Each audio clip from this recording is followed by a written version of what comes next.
The Iron Infantryman. How did a robot with Browning machine gun take Russians prisoner? I never would have thought you could fight with something like this. And for a whole month and a half, it led the invaders by the nose. This is exactly what the enemy heard and felt the moment they got close to the line held by this drone. Exclusive details from the battlefield. I was the one sitting behind the joystick controlling this drone. In just a moment, don't miss it.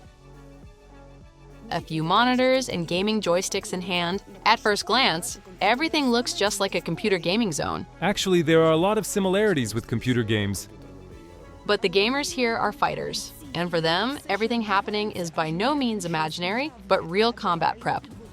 Here, it's all done with these regular controllers from a PlayStation 5. I never would have thought you could do this. Fight.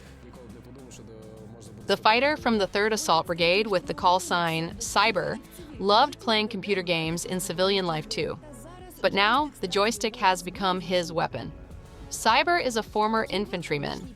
Now he's responsible for the skills of the Iron Infantryman, a robot drone that doesn't let the enemy storm Ukrainian positions. And in real time, it's actually changing the very logic of war. Look closely at this footage. Hiding in the tree line, the Iron Fighter opens fire. It shoots short bursts in response to the enemy. Footage shot in the Kharkiv sector, and it's already gone down in history. See that black silhouette in the field? It's not a tank or an IFV, but its tasks are the same. So meet the... This is that black silhouette from the video. Now we can examine it in detail. The tracks move pretty fast and literally dig into the snow, maneuvering and turning under the quiet sound of the engine. But what abilities does this robot drone have? Facts of the Week has a unique opportunity to see this war machine in action. Over 200 kilograms, 440 pounds of weight, that's exactly how much this drone can carry on itself. The platform was initially developed as a logistics one, but in the result, it turned into a combat asset. So it's a versatile fighter, knows how to carry cargo and how to fight. And now to the most interesting part, firepower. A heavy caliber American Browning machine gun sits comfortably on top of this drone, ready at any moment to show what it's capable of. And this is what helped the fighters of the 3rd Assault Brigade pull off an incredible operation, the details of which we will reveal right now. This is exactly what the enemy heard and felt the moment they got close to the line held by this drone. The fighter with the call sign, Frank, is the one controlling this ground robotic complex. I was the one sitting behind the joystick controlling this drone, but in reality, a very large number of my brothers in arms and adjacent units were involved in all this work. Without an operator, this drone is just a pile of scrap metal. But in the right hands, it's a weapon capable of changing the course of battle. This is what secures manpower. Our manpower, the operator of these machines. He is in relative safety.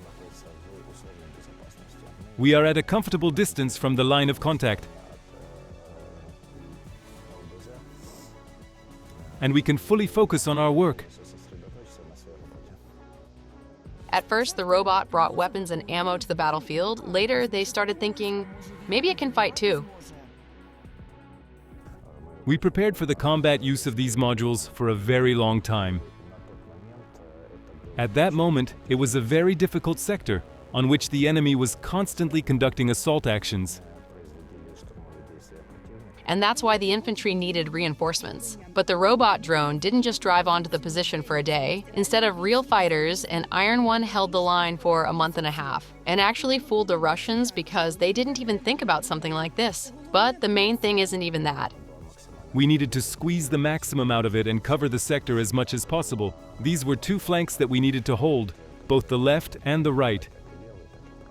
The drone was working almost 180 degrees.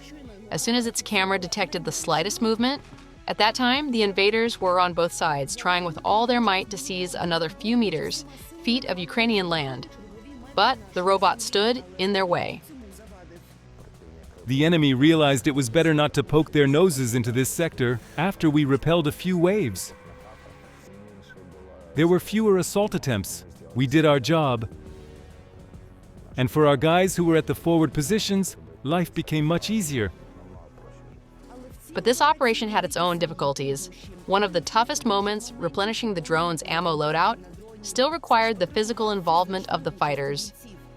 And you have to set everything up right away so that once it rolls out to the firing line, it shoots. We won't reveal all the secrets in detail. Periodically, we had to come back, get all this done, and return back to the military line. The drone continued to carry out its task, and the Russians couldn't do a thing about it. Already after all this, when we were reviewing the video, the recordings, breaking down the explosions, some positive moments, negative ones, we felt a certain satisfaction from a job well done.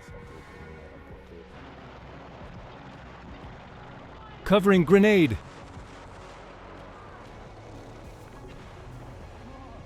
And this is video from a scout's body cam, shot a few months ago. Full contact. Ukrainian fighters are starting the clearing of enemy positions. And it doesn't take long. 7 occupiers unexpectedly and quickly decide to surrender.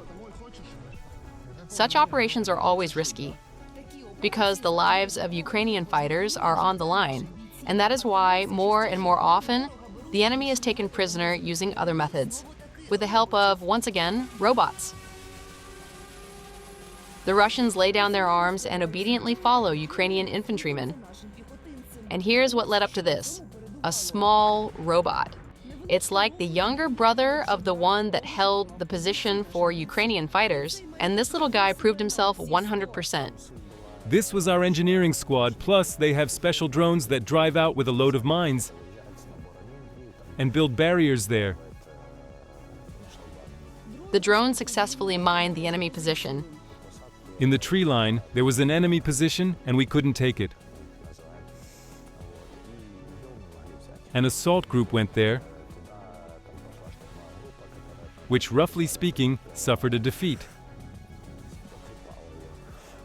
And then they turned to us to handle it.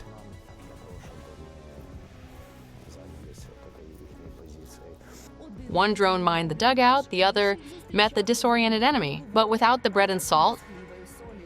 When the second drone was already approaching, they realized that was it. It would be the end for them there. When the UAV flew up, we saw this white sign. When we focused the camera, we read all this. It said, "We want to surrender." This remote-controlled little machine not only made the Russians tremble with horror, but also wrote a new page in the history of this war, where robots save the lives of Ukrainian defenders and fight just as well. We are all doing the same thing. We are all busy fighting against the enemy.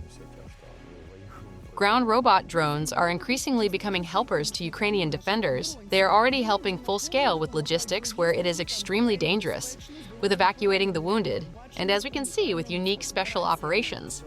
Everything that we did, everything up to this day, all our operations, they are all for the first time. This is all new. And this is obviously just the beginning. We will hear a lot more about such iron infantrymen.